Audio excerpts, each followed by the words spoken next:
Well, hello everyone.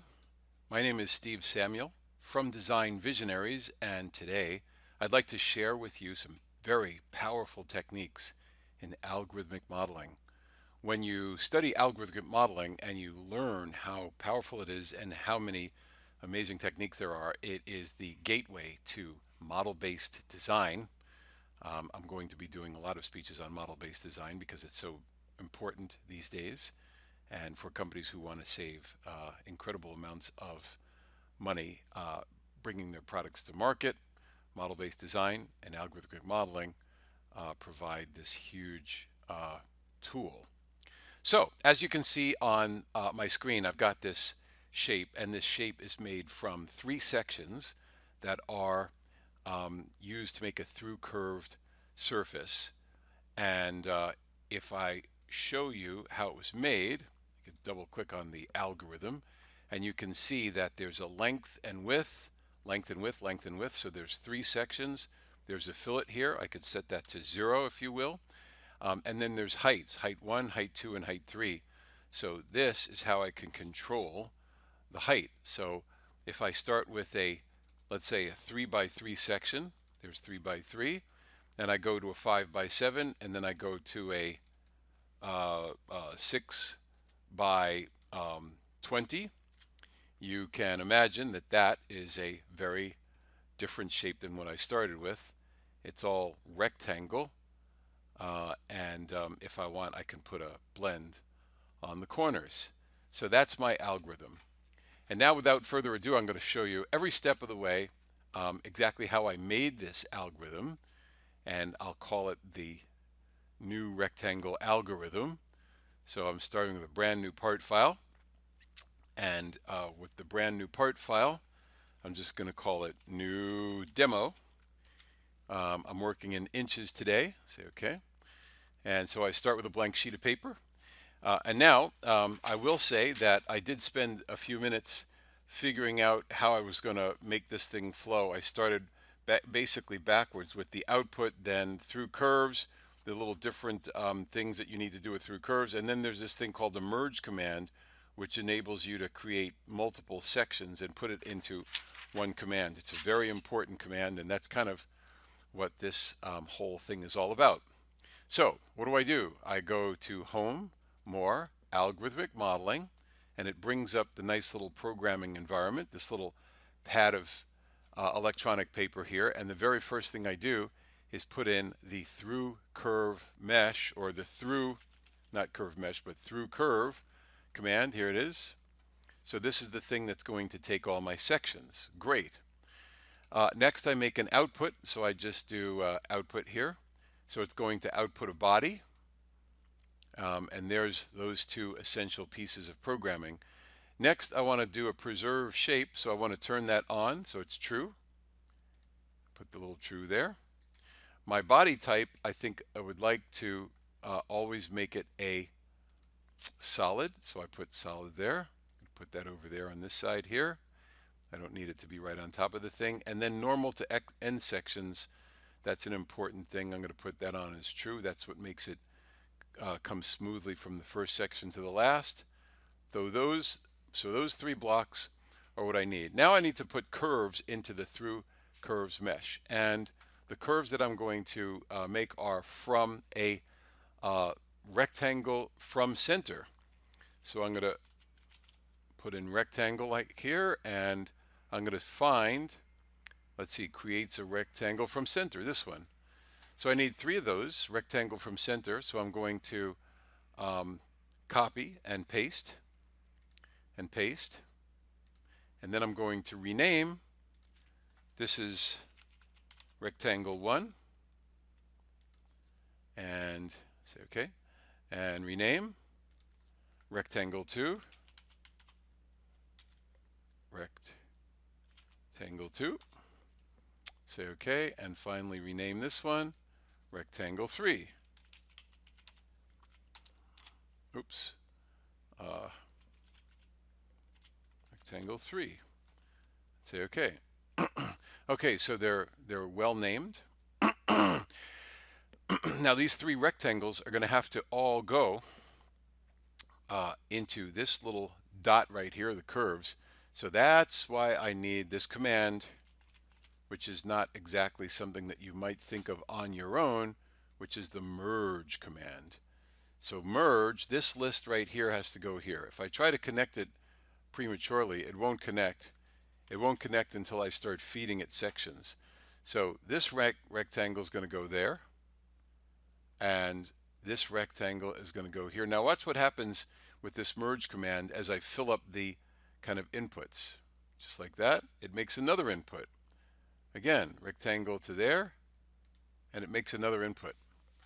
So now that I've got the rectangles in there, I can click here and match it up with the curves. Great.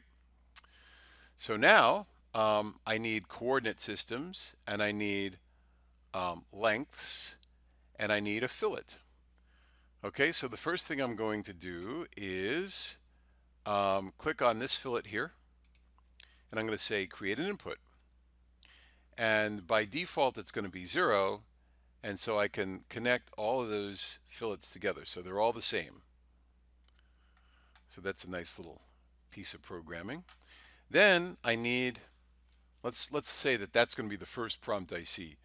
Then I'm going to say length, and I'm going to create an input here, and I'm going to pull that down here. Oops, come on. Pull it down like this. And my length, my default length is going to be 2 for this one.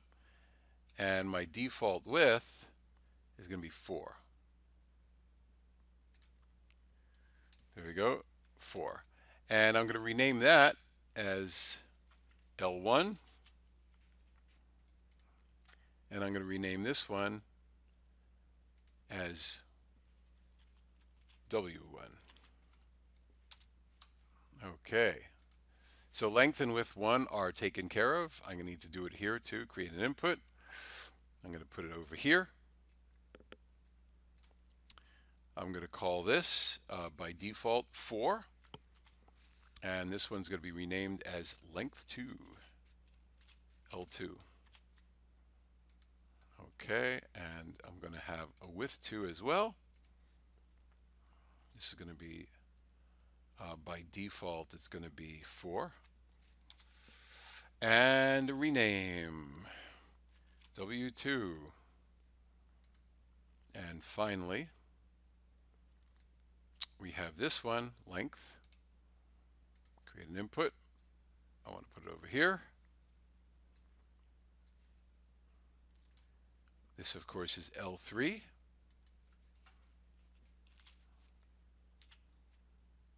And W3. Come over here.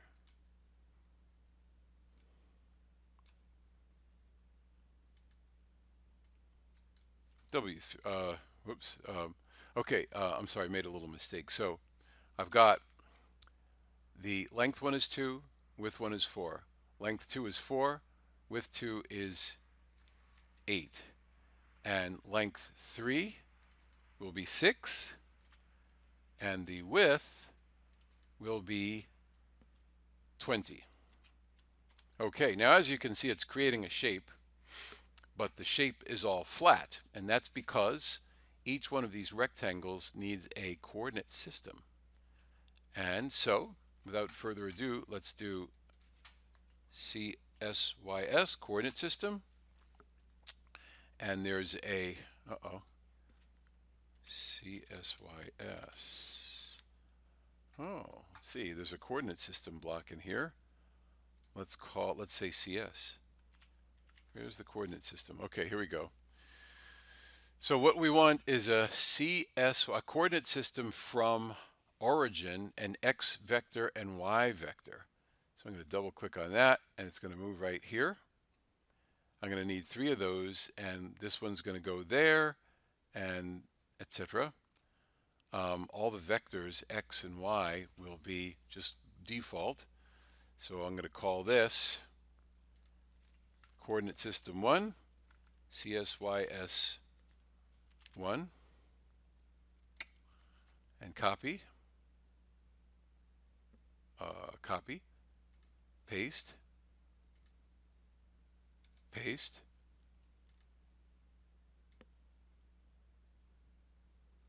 little organization here, and good. And so the origin,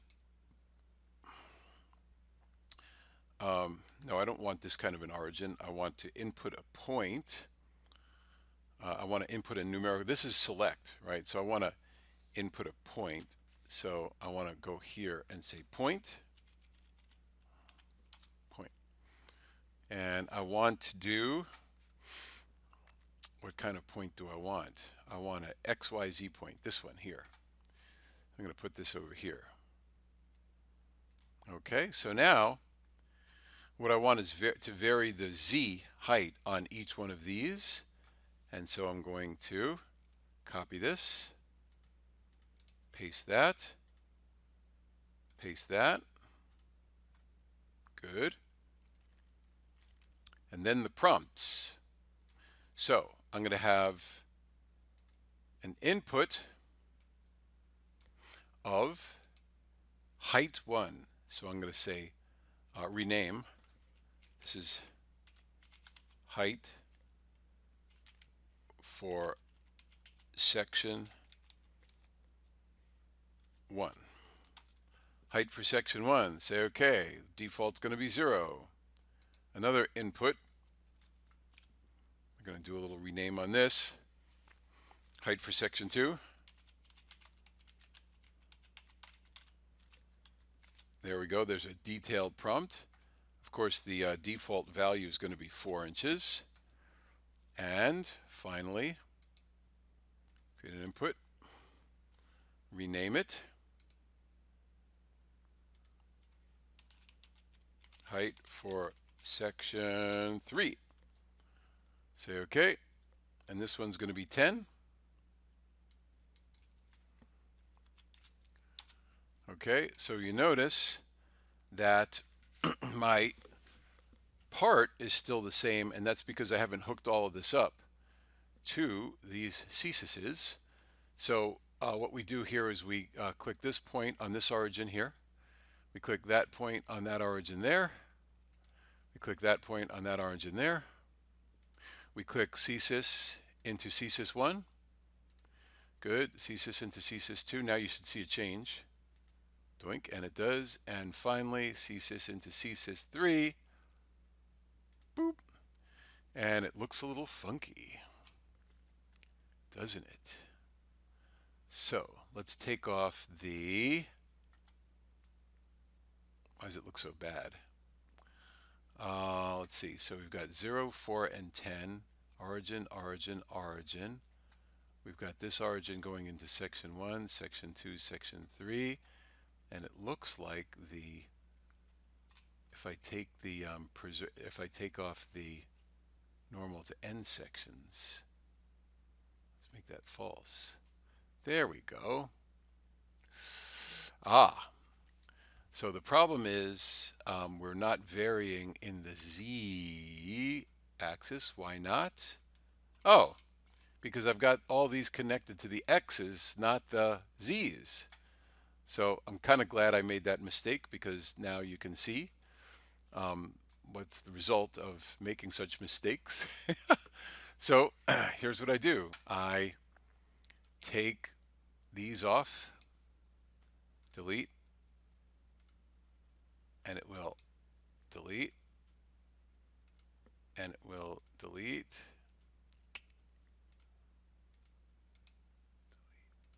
Okay, and what I need to do is put them in the Z's. So this one goes here, this one goes there,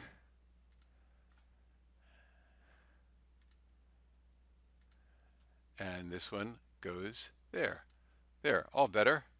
And let's put back the normal to end sections. Incidentally, you can see what the difference is between normal to end sections and not normal to end sections. So I want normal to end sections. And now I've got a finished product. Okay, so now that I've finished all this programming, there it is. It's a very simple program. If you trace it back to here, you've got your output section from your through curves. You've got a list of things that are going into through curves. You've got rectangle 1, rectangle 2, rectangle 3. The rectangle 1, 2, and 3 are controlled by these parameters, if you will. There's L1, W1, L2, W2, L2, W3. We never did rename this one, so I'm going to just do that. And this is going to be W3 so that they all are the same. No space. W3. Say OK. So you can see L1, W1. Little modification on the, there's a little space in there. Good. They're all caps. Yeah, okay. L1, W1, L2, W2, L3, W3. You've got coordinate system 1, coordinate system 2, coordinate system 3. You have point, XYZ, XYZ, XYZ. I didn't name these because it's pretty self-explanatory. And then finally, height for point, height for section 1, height for section 2, height for section 3. It's all there and ready to be saved. I'll do a save as. And I'm going to place it in the Design Visionaries Algorithmic Modeling folder. And this is going to be called Merge Demo. It's the Merge Demo.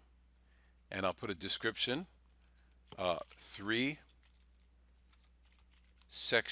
rectangular sections. Sections are merged into a through curve model. Okay, say okay. So there you have it. It's a finished product. So now let's see what it looks like when you're actually using it out of the menu. Of course, you're going to have to add your shells like this, like that. That's easy. So let's see what it looks like. I'm going to delete this one. Well, I think I'll go to another part file. File new. And this is going to be called Demo 2. Demo 2. Hit enter. And we go to the library. And sometimes we have to refresh it. And we're going to find the new one called the we call it Through Curves Demo. Let's go back. Let's see. Sometimes it's a little tough to find these things. New through. The new through? New through. Here it is. New through. No, it's the merge demo. Here we go. Merge demo. So here it is. It's very simple. You have the fillet. If you want to fill it, you just type that in. You've got L1, W1, L2, W2, L3, W3. You've got height for section 1, height for section 2, height for section 3. Let's change it up. Let's do one with a fillet, 0.5 fillet. We're going to have L1 is 2. We're going to have the width is 2. For the next section, we're going to have 4 and 4. And for the final section, we're going to have 6 and 10, like so. And height for section 1 is going to be 0, 4, and 20. We'll have a nice long one and say OK. And there you have it. That's very, very useful. And so now you can see the power of the merge command and algorithmic modeling in general. Of course, I can add my little wall thicknesses to this so it's like a speaker. And I can say, well, I really didn't want that fillet in there. So now I can go back and just edit the algorithmic feature and say fillet 0. And there we have it. So it's very powerful. Again, my name is Steve Samuel from Design Visionaries. I hope you enjoyed this little demo. And definitely give us a call at Design Visionaries. Contact us for more information. We'd love to do this. It's quite a privilege. And please subscribe and like to the channel. Help us out. We're very quickly gaining a lot of viewers because we really try hard to put useful information on these things that will really get you excited and make you a better modeler. So thanks again. Again, my name's Steve Samuel from Design Visionaries, and I hope you will see other videos from us real soon. Thank you.